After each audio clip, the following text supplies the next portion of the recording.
오늘 우리가 함께 나눌 말씀은 예레미야 14장 1절에서 9절까지 보겠습니다. 다 차신 줄 알고 우리 합독하도록 하겠습니다. 시작. 가뭄에 대하여 예레미야에게 임한 여호와의 말씀이라. 유다가 슬퍼하며 성문의 무리가 피곤하여 땅 위에서 애통하니 예루살렘의 부르짖음이 위로 오르는도다. 귀인들은 자기 사원들을 보내어 물을 얻으려 하였으나 그들이 우물에 갔어도 물을 얻지 못하여 빈 그릇으로 돌아오니 부끄럽고 근심하여 그들의 여러 가지 머리를 가리며 땅에 비가 없어 지면이 갈라지니 밭가는 자가 부끄러워서 그의 머리를 가리는도다. 들의 암사슴은 새끼를 낳아도 풀이 없으므로 내버리며 들나귀들은 벗은 산 위에 서서 승냥이같이 헐떡이며 풀이 없으므로 눈이 흐려지는도다. 여호와여, 우리의 죄악이 우리에 대하여 증언할지라도 주는 주의 이름을 위하여 일하소서. 우리의 타락함이 많으니이다. 우리가 주께 범죄하였나이다. 이스라엘의 소망이시오 고난당한 때의 구원자시오. 어찌하여 이 땅에 거류하는 자같이 하룻밤을 유숙하는 나그네같이 하시나이까. 어찌하여 놀란 자같이 하시며 구원하지 못하는 용사 같으시니이까. 여호와여, 주는 그래도 우리 가운데 계시고 우리는 주의 이름으로 일컬음을 받는 자이오니 우리를 버리지 마옵소서. 아멘. 기도하겠습니다. 하나님 감사합니다. 오늘도 저희를 불러주시고 3일 예배를 드릴 수 있는 은혜를 베풀어 주셔서 감사합니다. 예배하는 모든 심령에 하나님의 성령이 임하여 주셔서 우리의 마음문 열어주시고 우리의 굳어진 심령을 지경하여 주사 하나님의 말씀이 30배, 60배, 100배로 결실하는 은혜가 임하게 도와주시옵소서. 함께 하실 우리 주님을 찬양합니다. 감사합니다. 예수 그리스도 이름으로 기도합니다. 아멘. 네, 오늘 우리가 읽은 말씀은 끊임없이 하나님께서 말씀하셔도 듣지 않는 자들, 또 거역하는 사람들에 대한 이야기죠. 그러나 이 이야기는 또한 우리 이 시대를 살아가는 우리의 이야기이기도 하죠. 하나님이 계시다고 생각하면서도 끊임없이 거역하고 때로는 하나님이 없는 것처럼 열심히 살아가는 우리들의 모습 같기도 합니다. 저는 오늘 우리가 읽은 본문을 통해서 하나님의 징벌이 시작되면이라는 제목으로 여러분과 함께 하나님의 오늘 본문을 통해서 말씀하시는 의미들을 발견하고자 합니다. 하나님의 징벌이 시작되면 첫 번째 영적인 갈급한 기갈이 올 것이다. 1절에서 3절 우리 다시 한번 읽어볼까요? 시작. 가뭄에 대하여 예레미야에게 임한 여호와의 말씀이라. 유다가 슬퍼하며 성문의 무리가 피곤하여 땅 위에서 애통하니 예루살렘의 부르짖음이 위로 오르는도다. 귀인들은 자기 서한들을 보내어 물을 받으려 하였으나 그들이 우물에 갔어도 물을 얻지 못하여 빈 그릇으로 돌아오니 부끄럽고 근심하여 그들의 머리를 가리며. 유다의 가뭄에 대하여 하나님의 말씀이 유다가 이제 가물게 될 때에 대해서 하나님의 말씀이 지금 에레미야에게 임합니다. 우리 땅은 비가 참 많은 땅이고 비가 내리면 바로 땅으로 들어가는 땅이 아니죠. 그러나 이 유대 땅은 비가 아무리 흡족히 내려도 그치면 그 땅으로 다 흡수되고 마는 그런 땅이죠. 그러므로 비가 오지 않는 한 이 생물들이 살아갈 수 없는 그러한 곳이기도 하죠. 그래서 하나님께서 그러한 가뭄이 들면 유다 백성들이 슬퍼하며 성문에 무리로 모여 피곤하도록 애통해하고 예루살렘의 부르짖음이 하늘에 사무친다라고 말씀하시죠. 귀인들은 물을 구하려고 사람들을 보내서 우물을 찾았지만 단 한 방울의 물도 얻지 못하고 돌아오니 비탄과 낙담에 빠져 정신 차리지 못한다라고 말씀하십니다. 지금 하나님을 거역하고 살아가는 이스라엘 백성들을 두고 말씀하시고 있는 거죠. 여러분 그렇습니다. 세상은 하나님 없어도 잘 살아간다고 말하는데 실상은 목마른 사람들이죠. 세상에 목마른 사람들이 얼마나 많습니까? 너무 많은 사람들이 목말라 하면서도 목마른 이유를 알지 못할 때가 너무 많죠. 어쩌면 이 말씀은 직접적으로는 우리 육신의 목마름을 묘사하는 것 같아 보입니다. 그러나 여기서 목마름은 유다 백성들의 영적 목마름을 묘사한다고 할 수 있습니다. 즉 바벨론의 침략에 직면한 유다 백성들이 이제 의지할 곳이 없는 그런 목마른 현상을 비유한 것이기도 하죠. 여러분 적군이 쳐들어온다 그러는데 대책이 없는 거예요. 우리나라에도 여러 가지 전쟁들이 있었죠. 아주 강대국들이 쳐들어왔었죠. 여러분 우리가 요즘 흔히 보는 거란이 쳐들어왔다, 몽골이 쳐들어왔다, 이것은 그냥 작은 나라가 쳐들어온 게 아니에요. 그 당시에 세계 최강이었어요. 이 중국을 주름 잡는 이 중국을 멸망시킨 거란이었고 또 세계를 통일하는 그런 몽골이었단 말이에요. 그 어마어마한 그 당대 그 어마어마한 나라들이 쳐들어올 때 아무것도 할 수 없었다는 거죠. 여러분 한번 우리가 거란 몽골이에서 우리나라가 7번의 침략을 당했다고 그러죠. 그 7번의 침략을 당할 때 수십만의 우리나라 백성들이 포로로 끌려갔다는 거예요. 마지막 3차에는 정확하게 숫자까지 나오더라고요. 5차 침입에서 20만이 끌려갔다는 거예요. 노예로. 그 당시에 인구가 몇 명이었겠어요? 거의 몇 분의 몇이 끌려갔다는 거예요.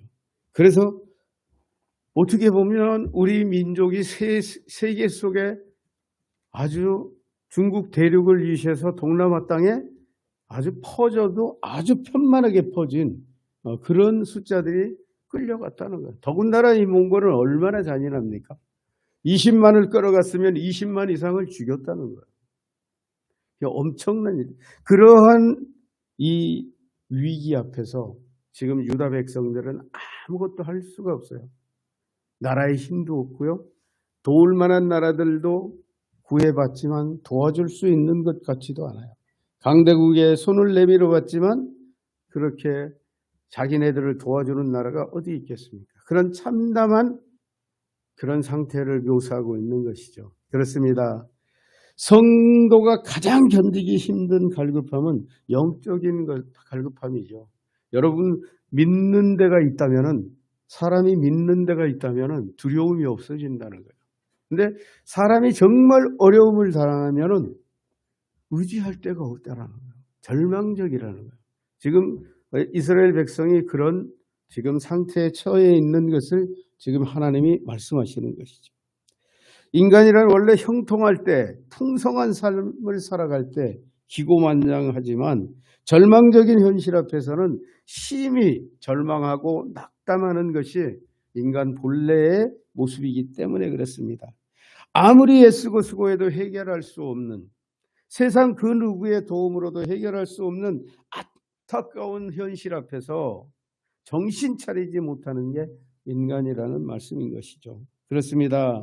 인간이 이처럼 낙담하며 좌절하는 모습은 인간의 진정한 의지가 되시는 하나님이 없기 때문에 그렇다는 거예요. 내가 의지할 하나님, 의지할 힘이 없기 때문에 그렇게 낙담하게 된다는 얘기죠. 그러므로 전도서 12장 1절 2절에서 이렇게 말하죠. 너는 청년의 때에 너희 창조주를 기억하라. 곧 곤고한 날이 이르기 전에 나는 아무 낙이 없다고 할 해들이 가깝기 전에 해와 빛과 달과 별들이 어둡기 전에 비 뒤에 구름이 다시 일어나기 전에 그리하라 라고 말합니다. 하나님 없이 제 마음대로 살아가는 인생의 고난을 만나게 되면 처절하게 낙담하게 된다는 얘기죠. 여러분 이 시대 사람들이 사고로 죽은 사람보다도 스스로 죽는 사람이 더 많은 시대인 거 아십니까? 너무 안타까운 현실이에요. 저는 지난번에 또 어떤 유명한 연예인이 이 세상을 떠난 것을 보고 마음이 너무 아팠어요. 마음이 너무. 주변에 사람들이 없었을까? 저 사람은 사람이 죽는 이유는 여러분 한 가지랍니다. 아무데도 도움의 손길이 없을 때 죽는다고 하더라고요. 근데 1%라도 의지할 때가 있다면 죽지 않는다고 합니다. 그걸 붙들고 살아가려고 하는 것이 사람의 본래 생존 본능이라는 거예요. 그런데 1%의 희망이 없을 때, 그럴 때 죽게 된다는 거죠. 여러분 그렇습니다. 하나님을 우리가 전해줘야 되는 이유가 여기 있는 것이죠. 그들이 1%의 희망이 아니라 정말 그들의 인생의 소망인 우리 하나님을 전해줄 때 그들은 다시 돌이키고 살아갈 수 있기 때문에 그렇습니다. 그래서 이 첫 번째 단락은 이 정신적 기갈, 즉 영적 기갈이 찾아올 때, 그때를 지금 묘사하고 계시는 말씀이죠. 하나님의 징벌이 시작되면 두 번째, 기업과 재산의 기갈이 올 것이다. 4절에서 6절까지도 같이 한번 읽을까요? 시작. 땅에 비가 없어 지면이 갈라지니 밭가는 자가 부끄러워서 그의 머리를 가리는도다. 들의 암사슴은 새끼를 낳아도 풀이 없으므로 내버리며 들나귀들은 버신 산 위에 서서 승냥이같이 헐떡이며 풀이 없으므로 눈이 흐려지는도다. 비가 내리지 않아 밭이 갈라져도 방법이 없고 들의 암사슴이 풀이 없어 새끼를 내버리며 산의 짐승들도 풀이 없어 기력을 잃어갈 것이다. 메마른 시대, 저주받은 시대죠. 여러분 이러한 현상이 어디서 일어나는 줄 아십니까? 제가 정말 자주 다녔던데, 옛날에 기도하고 싶은데 기도할 데가 없을 때 차를 타고 강화도를 자주 갔어요. 모르겠어요. 일주일에 한두 번은 꼭 갔던 것 같아요. 그러면 차 안에서 가면서 기도하고 오면서 기도했어요. 그때 꼭 들린 데가 애기봉이에요. 애기봉에 가면은 이북이 불과 1km도 안 떨어져 있어. 바로 눈앞에 이북이 보입니다. 봄 되면 씨를 뿌리고 모내기를 같이 해요. 똑같아요. 그 우마차 끌고 다니고 그래요. 근데 가을이 되면 똑같이 농사 짓고 불과 1km도 안 떨어져 있는데, 가을이 되면 남한은 풍년인데 북한은 흉년이라는 거예요. 제가 한 7년 동안을 그런 걸 경험해 봤어요. 우리나라는 계속 폭풍도 같이 와요. 근데 이상하게 가을에 우리는 풍년이고 북한은 흉년이라는 거예요. 그래서 생각해 봤어요. 똑같은 땅에 강 하나 차이인데 어떻게 이런 현상이 일어날 수 있을까? 그것도 한 해도 아니고 제가 본 것만 한 7년이거든요. 그 이후로는 안 갔으니까 모르겠어요. 근데 이북에는 하나님이 없다라는 거예요. 남한에는 하나님이 있다라는 거예요. 그래서 저는 그것이 생각나더라고요. 옛날에 어떤 사람이 이 한국이라는 나라는 도무지 이렇게 경제 부흥을 이룰 수 있는 조건이 하나도 없다는 거예요. 지하전이 많은가? 아니라는 거예요. 그럼 생산 라인이 대만이나 싱가포르 같이 좋은가? 그렇지 않다는 거예요. 그럼 정치적인 배경이 좋은가? 그렇지 않다라는 거예요. 근데 그 사람들이 한국을 연구하러 와서 김포공항에 내리면, 그때는 김포공항이었죠. 이해를 한다는 거예요. 남산에 올라가면 이해를 한다는 거예요. 왜 너무 십자가가 그렇게 많은지, 이 나라가 이것 때문에 망하지 않는구나 라고 말한다는 거예요. 여러분, 우리가 지금 세계 강국으로 살아간다는 모든 이유, 인간이 잘해서가 아닙니다. 여러분 정말 아니에요. 이걸 경제학자들이 말한 거예요. 경제학자들이. 우리는 오히려 거꾸로 갔대요. 경제를. 그랬는데 부흥이 됐다는 거예요. 여러분 기억하시죠? 영화 개방하면 나라 망한다고 그랬잖아요. 영화인들 다 죽는다고 맨날 머리 깎고 데모했잖아요. 근데 세계 영어를 수출하는 나라가 됐다는 거예요. 한류를 이루어내는. 배를 만드는 데 있죠. 우리 배 하나 만들 줄 몰랐잖아요. 근데 지금 세계 최강의 조선국이 됐잖아요.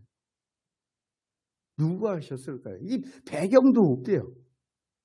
그리고 더더욱 재미있는 것은 우리나라가 이런 공사들을 수주하려고 할 만한 능력이 없고 배경이 없다라.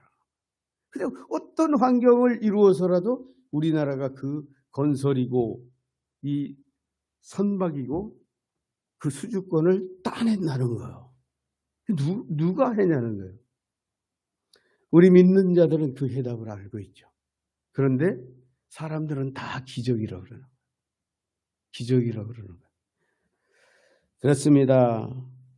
그렇게 기력이 없이 이제 기업이 지금 망해간다는 거예요. 여기서 비가 내리지 않아 밭이 갈라지고 이 뭐예요? 기업이 망해간다는 거예요. 이북처럼 망해간다는 거예요. 지금 농사를 똑같이 지어도 농사가 안 된다는 거예요. 지금 사슴들도 다 죽고 말라진다는 거예요.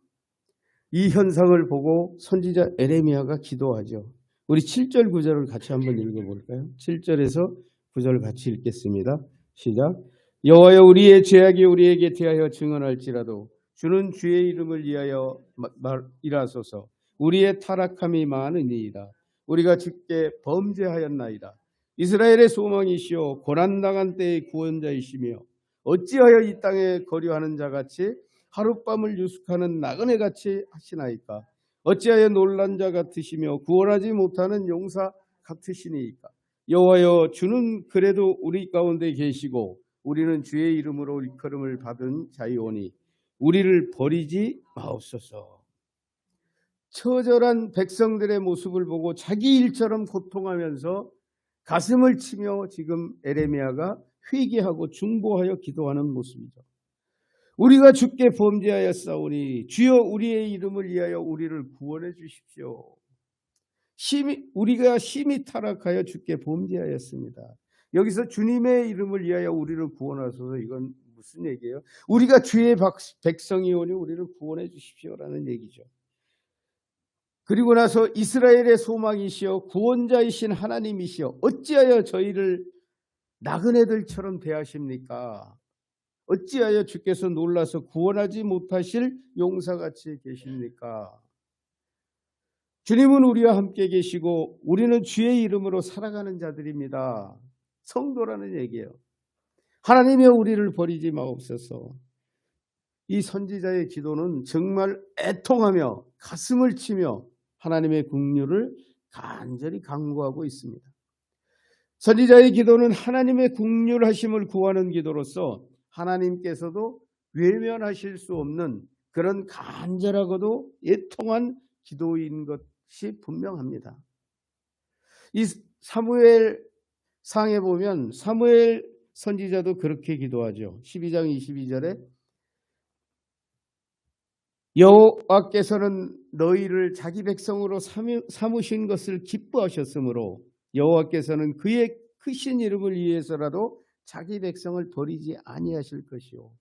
이 말씀을 붙들고 지금 기도하는 거예요. 하나님, 우리가 하나님의 백성이 아닙니까? 우리를 구원해 주십시오 라는 그 사무엘의 심정으로 에레미야가 지금 기도하고 있는 것이죠. 그리고 이 기도들은 이 시대를 살아가는 우리들의 기도와 너무 유사하지 않습니까? 우리가 너무나 자주 이러지 않습니까? 우리는 하나님을 믿는 사람입니다. 지멋대로 살고 있다가도 우리 멋대로 우리 고집대로 살다가도 무슨 일이 터지면은 우리는 그러잖아요. 하나님, 내가 하나님을 믿는 사람인데 왜 이런 일이 우리한테 닥칩니까? 이러잖아요. 고난이 없이 형통할 때에는 하나님과 상관없는 것처럼 살아가다가 고난과 시험 앞에서 엎드려 간구하는 우리들의 모습과 너무나 유사해 보이기 때문입니다. 그러면 좋으신 하나님이시고 사랑이 많으신 하나님이시니까 에레미야의 기도, 즉 이 땅에 우리들의 기도를 다 응답해 주셔야 되지 않습니까? 이렇게 보여지죠. 이렇게 질문할 수 있죠. 과연 하나님은 선지자들의 중보기도를, 이 선지자의 중보기도를 들으시고 그대로 응답해 주셨을까요? 하나님의 징벌이 시작되면 마지막 세 번째입니다. 너는 그릇된 길을 가는 백성들을 위해서 기도하지 말라. 백성들을 위해서 기도하지 말라라고 말씀하시죠. 우리 10절에서 12절도 같이 한번 읽어볼까요? 시작. 여호와께서 이 백성에 대하여 이와 같이 말씀하시되 그들이 어그러진 길을 사랑하여 그들의 발을 멈추지 아니하므로 여호와께서 그들을 받지 아니하고 이제 그들의 죄를 기억하시고 그 죄를 벌하시리라 하시고 여호와께서 또 내게 이르시되 너는 이 백성을 위하여 복을 구하지 말라. 그들이 금식할지라도 내가 그 부르짖음을 듣지 아니하겠고 번제와 소제를 드릴지라도 내가 그것을 받지 아니할 뿐 아니라 칼과 기근과 전염병으로 내가 그들을 멸하리라. 하나님께서 백성들을 위해 애통하게 기도하는 예레미야를 향해서 말씀하십니다. 잘못된 길을 사랑하고 그 길로 달려가는 자들의 죄악을 기억하고 그 죄를 벌할 것이다. 내가 너 예레미야에게 말한다. 너는 이 백성을 위해 기도하지 말라. 나는 그들이 금식하고 부르짖을지라도 그들의 기도를 듣지 않을 것이며 그들이 번제와 소제를 드릴지라도 나는 그것을 받지도 않을 것이며 이제 그들을 칼과 기근과 전염병으로 전멸할 것이다. 여러분, 우리는 이스라엘 역사를 잘 알잖아요. 이스라엘은 특별하게 하나님께서 택하신 백성이라, 그래서 그들은 자기들을 선민이라고 말하고 있죠. 그러나 이 선민이라도 하나님의 말씀을 끝까지 거역했던 사람들은 가나안 땅에 아무도 들어가지 못했다는 거예요. 하나님을 거역한 자들은 다 들어가지 못했어요. 왜 그랬을까요? 그들은 끝까지 하나님을 신뢰하지 못하고 하나님께 불평불만만 했기 때문에 그렇다는 거예요. 여러분, 그렇습니다. 오늘 우리 설교 제목이 하나님의 징벌이 시작되면 대책이 안 쓴다는 거예요. 하나님의 징벌이 시작되기 전에 우리는 돌이켜서 회개해야 된다는 얘기죠. 나는 그들의 금식하고 부르짖을지라도 듣지 않을 것이라. 왜? 이제 끝났다는 거예요. 그 교만한 목으로 하나님을 거역하고 살아왔던 그것에 대해서 징벌할 것이다 라는 말씀이시죠. 에스겔 8장 18절에 보면 그러므로 나도 분노로 갚아 불쌍히 여기지 아니하며 긍휼을 베풀지도 아니하리니 그들이 큰 소리로 내 귀에 부르짖을지라도 내가 듣지 아니하리라. 하나님은 곳곳에서 이런 말씀을 하세요. 어떤 사람에게? 끝까지 순종하지 않는 사람을 향해서 하시는 말씀이에요. 거역하는 백성들을 향한 하나님의 말씀이시죠.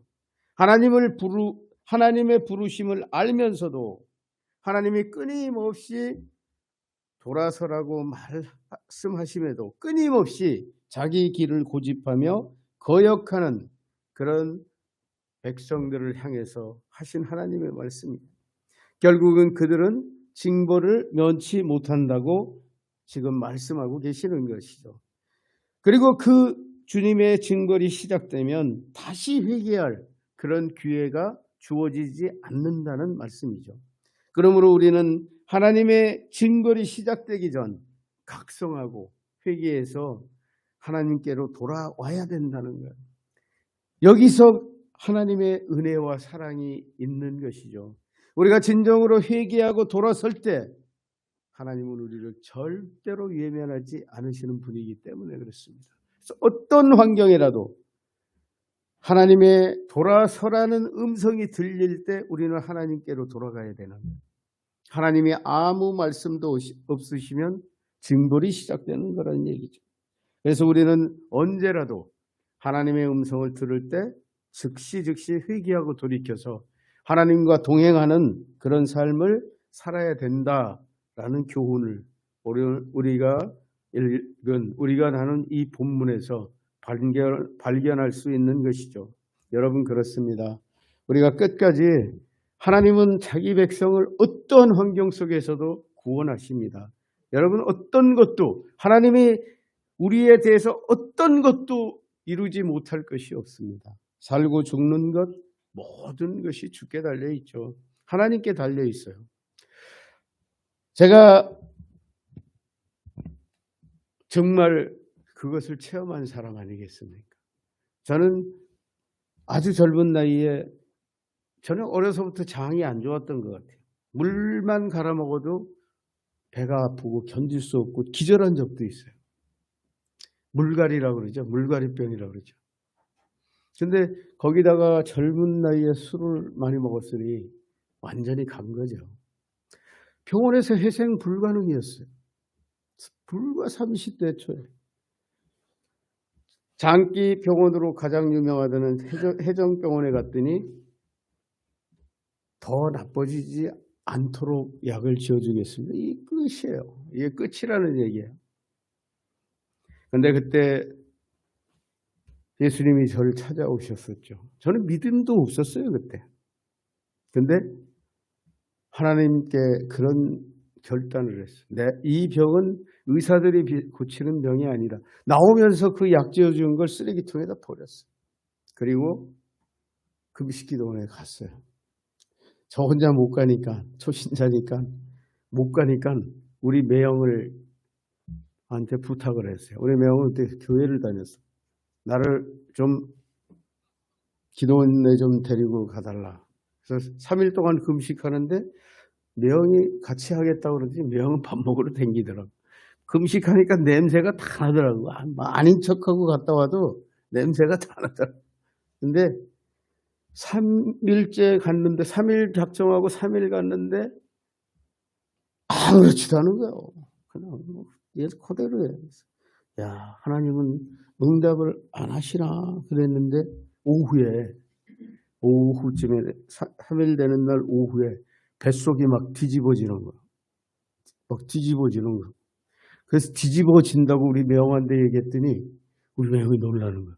이제 얘가 이제 갈 때가 됐나 보네. 그렇게 생각한 것 같아. 근데 내 속에서는 무슨 생각이 드냐면은 하나님이 치료가 시작됐네. 이런 생각이 드는 거예요. 우리 매형은 나를 걱정하고 나는 마음에 있죠. 안심이 되는 거예요. 속이 뒤집혀지는데. 근데 그때 내가 다 낫다는 거 아니에요. 그때 다 낫어요. 지금까지 그것에 대해서 한 번 장이 그렇게 나빴던 사람인데 장 때문에 한 번도 고생해 본 적이 없어요. 그런 하나님이에요. 살려주세요. 하나님은 그런 분이에요. 우리가 회개하고 돌이킬 때 과거를 묻지 않습니다. 네가 왜 그렇게 말을 안 들었니? 묻지 않아요. 회개한 자기 백성을 향해서는 너무 약하십니다. 그래서 우리가 믿음으로 산다는 것은 하나님을 의뢰하고 하나님께 나를 맡기는 거예요. 내가 고칠 수 있나요, 나를? 이미 병원도 포기했는데. 근데 그 회생 불가능한 나를 하나님께 맡기는 거예요. 하나님밖에 없습니다. 그럴 때 하나님은 나를 치료하셨다는 거예요. 여러분 그렇습니다. 우리 오늘 본문에서처럼 하나님이 부르실 때 돌이켜야 돼요. 저도 마지막 동아줄을 잡은 거예요. 그래서 하나님의 구원을 받은 거예요. 그래서 여러분 우리 모두가 하나님이 부르실 때 그때 돌이켜서 하나님께로 나아가야 된다는 사실입니다. 여러분 저와 여러분 모두가 하나님의 음성을 들을 때 즉각 하나님께로 돌아갈 수 있는 그런 믿음의 사람들이 되시기를 우리 주님의 이름으로 축원드립니다. 기도하겠습니다.